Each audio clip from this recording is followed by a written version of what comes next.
Hey, welcome back to the Experience Share. My name is Blake, and today I'm talking about how I collect sorcery and what my plan is for collecting sorcery going forward. So, for me personally, I have a wife, I have a couple of kids, I have another kid on the way, and so I have to try to limit the amount of money that I spend on cardboard. And so what this meant for me was I actually went through my old Pokemon and Magic collection and started liquidating and started selling cards in order to be able to purchase sorcery cards. And sorcery is something that drew me in thanks to the beautiful artwork, the hand painted pieces of art is something that really stuck to me. And because of this is actually the first time I've ever wanted to collect a card game in any sort of desire. And so for me, I know I can't put thousands of dollars into collecting sorcery, and so I had to find something that works for me. And for me, something that I was able to do is I acquired one extra booster box. And so if you don't know how I got my sorcery collection going, I actually bought two beta boxes and a beta precon on Black Friday, right after sorcery released, and I got fortunate in the pools that I had where I had a few foil uniques, and there was somebody in the community who wanted and completed their foil beta set, and that was able to jumpstart me into being able to actually buy sorcery cards. From there, I went out and started selling my Pokemon and Magic cards to be able to complete out a player set of sorcery. And I'll link in the comment section down below exactly how I store and put my sorcery player set.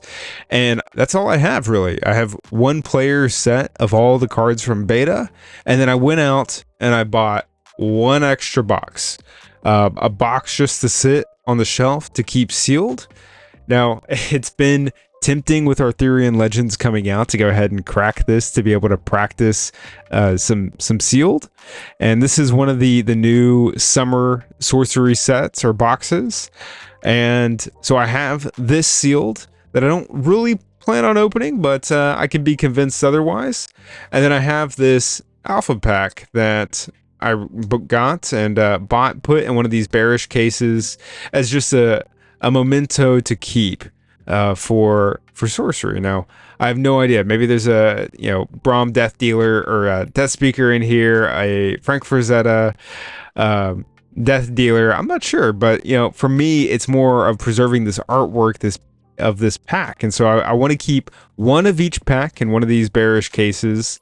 I want to keep one box of each set sealed, and the other thing that I'm doing is taking one of each of the foil avatars. And so that's kind of this is how I'm going to collect sorcery. Is I want to get one of each pack, I want to get one sealed box, and then I want to go after one of each of the beta, or I'm sorry, of each of the avatars and the sets. And so I got to be careful. Hopefully they don't release too many dust rewards and I'm unable to get, but the good news is I play in a lot of tournaments. They do a good job with the dust reward system to where I'm able to pick these up from the dust store. Now, I was playing this, trying to figure out, it's hard to pick favorites for what is my favorite of the foils. And, there's the one I'd probably have to go with is going to be Death Speaker. Like, Death Speaker is just one of the ones of the decks that I just enjoy playing the most. The art's really neat. It's one that I really enjoy having out, and so I have this on a shelf next to me here in the office. And this is what my plan is. This is how I plan to be able to collect sorceries using each of the foil avatars. So I'm going to have to go to some sort of sorcery event to get the Spell Slinger, because that's one that I don't have yet that I need to get.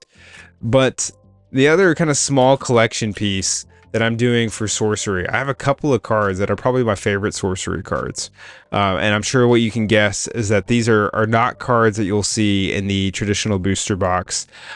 That's because they're not actually they're real sorcerer cards. I mean, they are sorcery cards in the sense that this was once a flame caller and this was once an iceberg. My grandmother has always painted cards or painted, not cards, but painted for a very long time. And yeah, I always appreciated looking at her art, and because I knew how much effort and time that she put in to making each of the pieces that she had. And she's done some great ones of my brother and I when we were kids, different ones of my aunts and uncles and my mom. But I was getting really into this game, and I started watching a lot of the Collector Art House and his YouTube channel, and I just really got a appreciation for the hand painted pieces of art.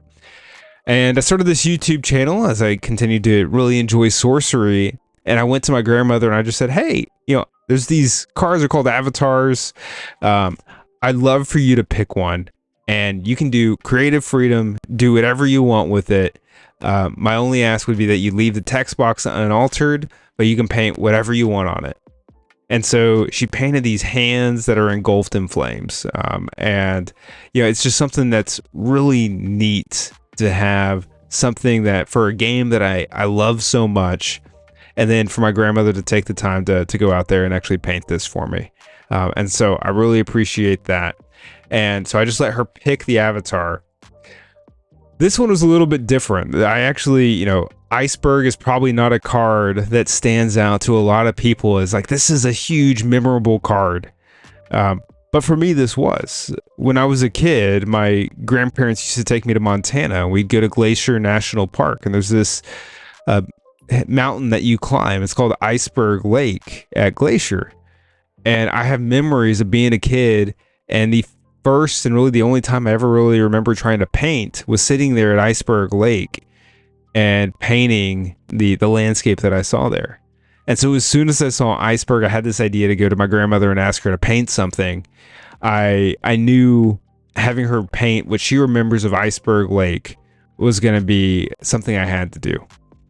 And this is probably my favorite card in my sorcery collection. There's not an amount that I'd ever be willing to parse with it. And this is a piece that I'm just going to cherish forever. And I'm so grateful for sorcery, the sorcery community, for just giving me the opportunity to go to my grandmother to ask her for this piece and to care so much about the artwork. Whether you like the art, whether you like the collectability, whether you like the gameplay, that's what's so cool about sorcery. There's something for everybody. And I really am excited to see where this game goes next.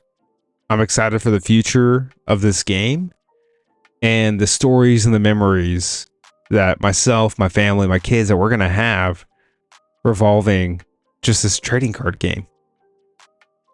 So if you've ever supported the YouTube channel, you liked, you commented, you bought something from the store, I'm really appreciative of you, because this has been such a fun hobby to get into. And I am so grateful to be a small content creator in this community. I'm going to wrap this video up with this. Grandmaster Wizard is my favorite card, and one I'm going to definitely have to get a foil of here sometime soon. But I was going through my grandmother's art collection, and I stumbled across this owl right here.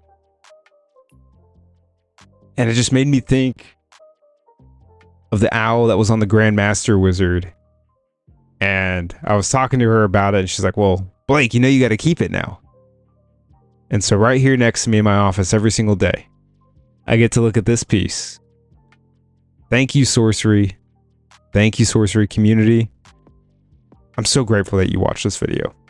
Don't forget to like, comment, and subscribe. Let me know how you're collecting sorcery and what sorcery means for you in the comment section down below. Thanks.